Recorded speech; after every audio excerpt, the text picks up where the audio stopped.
শ্রীবৎস রাজার নিকট শনি ও লক্ষ্মীর আগমন। প্রভাতে উঠিয়া রাজা লইয়া সকল প্রজা মন্ত্রণা করেন এই সার।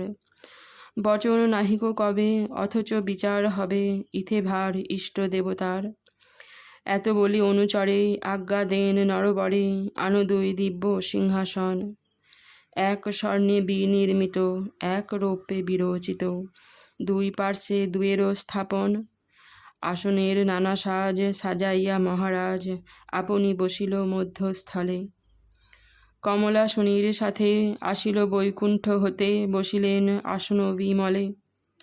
সম্মুখে দাঁড়ায়ে রাজা বিধিমত করি পূজা, প্রকাশিয়া মহতি ভকতি।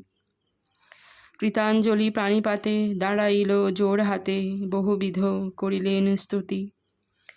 হইয়া আহ্লাদ জুতা বসিয়া জলধি সুতা, স্বর্ণছত্র সিংহাসন পরে। বামে শনি মহাশয় আসন রজতময়, রবি শশী যেন তমহরে। বসিলেন তিনজনে নানা কথা আলাপনে, রাজার পীযূষ বাক্য শুনি। সংসার সাগরে সেতু জীব তরাবার হেতু, রচিলেন ব্যাস মহামুনি। কাশিরাম দাসে কয় তরিবারে ভবভয়, না হইবে জঠোর যন্ত্রণা।